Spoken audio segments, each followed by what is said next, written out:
Gentlewoman from New York. Mr. Chairman, I yield to the gentleman from California, Mr. McKerney, for 2 minutes. Gentleman from California is recognized for 2 minutes. Thank you, Mr. Speaker.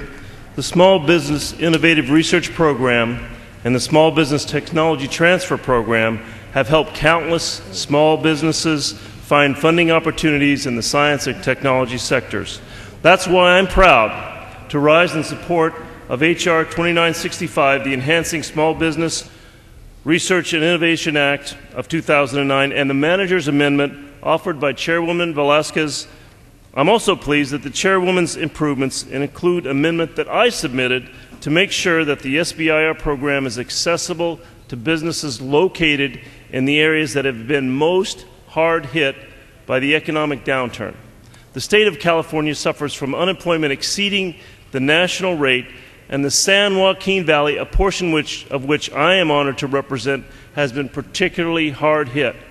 The language I wrote ensures that organizations receiving funding to help small businesses access SBIR opportunities are able to direct their efforts toward companies located in the areas with the highest unemployment. I've worked closely on this issue with my colleagues, Mr. Cardoza and Mr. Childers, and I would also like to thank them for their hard work and support. I'm fortunate to travel home to California every single weekend, and I've met with innovative small business owners whose products promise to change our country for the better.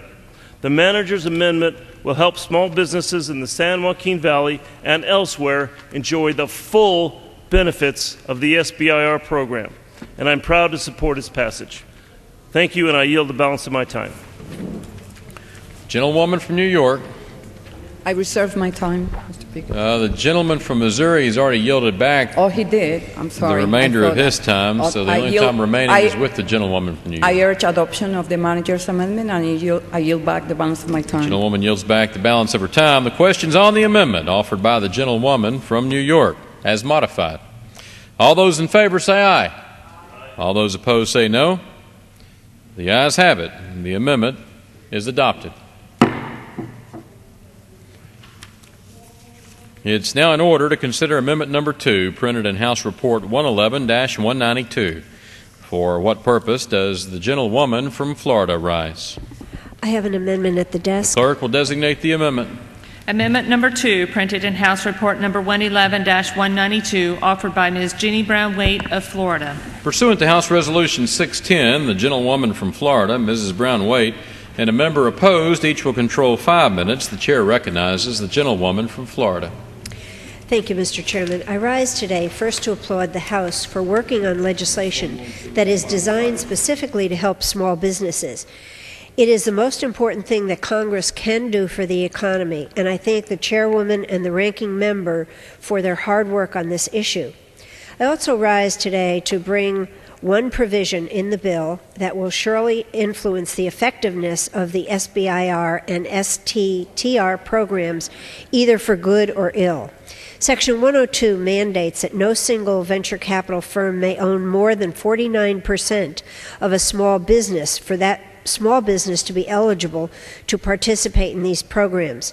Multiple venture capital companies, however, in the aggregate, may own a majority of the shares, but no single firm may have a controlling interest. In essence, Section 102 attempts to strike a balance between the two concerns. On one hand, Congress does not want large venture capital firms scavenging and acquiring a large number of small businesses simply to take advantage of federal tax dollars. On the other hand, Congress has an interest in making sure that any otherwise eligible small business is not unnecessarily excluded from participating simply because it has received all or a majority of its funding from a single angel of sorts investor. Preventing large firms from gaming the system is the correct goal, in my view, and I appreciate the committee's work to address this problem. Yet, Congress must do everything possible to ensure that we're not letting our pursuit of the perfect affect our ability to achieve the goals of this legislation. Simply put, my amendment directs GAO to conduct a study on the effect that this ownership restriction has on participation. This will help Congress to determine if the right balance has been struck. The bottom line, Mr. Chairman, is that in far too many cases, thoughtful and well-intended programs to assist small businesses have been unnecessarily hampered by arbitrary rules and restrictions that made sense at first glance. The SBA's ARC loan program, for instance, which provides 100% guarantees for small business loans, had been hampered because, despite the guarantee, most banks are actually refusing to participate. Banks are being forced to hoard capital to satisfy stress test requirements. While those requirements make sense for regulators, they inhibit the government's ability to administer its small business programs. As my colleagues know, small businesses accounted for over 70% of new job growth over the last 10 years. It's critical that Congress get these small business programs right and that they are implemented quickly. Over the long term, Congress must continue to do everything to support entrepreneurs through thoughtful policy and resist the temptation to replace them with bureaucrats. This, Mr. Chairman, is a program that supports entrepreneurs, and I think that we owe it to them to make sure that the program is as effective as possible, and if it's not, to fix it until we get it right. I believe this legislation has a chance to do what Congress should have done from the start in this economic crisis, and that is to help small businesses. However, if in a month from now Congress turns around and institutes employer mandates and taxes the health care benefits provided by small business owners, the House will again have taken a step back in supporting the recovery and growth of small businesses. I urge the House's adoption of this amendment, and I reserve the balance of my time. What purpose does the gentlewoman from New York arise? Mr. Chairman, while not opposed to the amendment, I ask unanimous consent to claim the time in opposition. Without objection, the gentlewoman from New York is recognized for 5 minutes. Mr. Chairman, in the 111th Congress, this body has made oversight a top priority.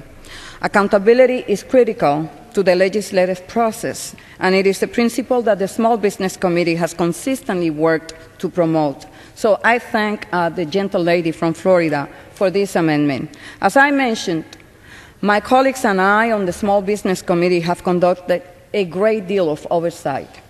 We have collaborated with GAO in the past, and I know that they do good work.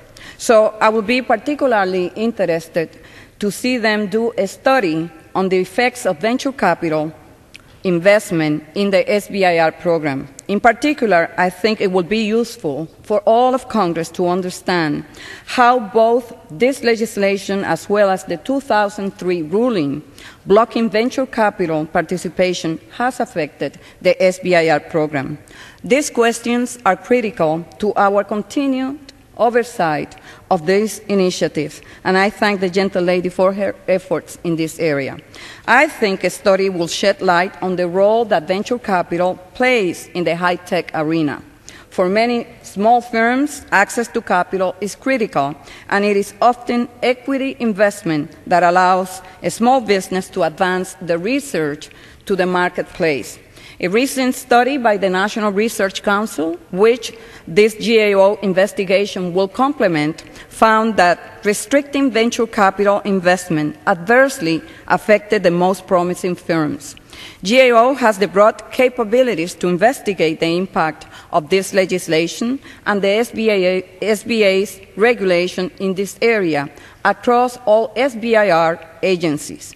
This comprehensive review will shed light on both the historical patterns of venture capital financing throughout the program and whether certain agencies are embracing such investment.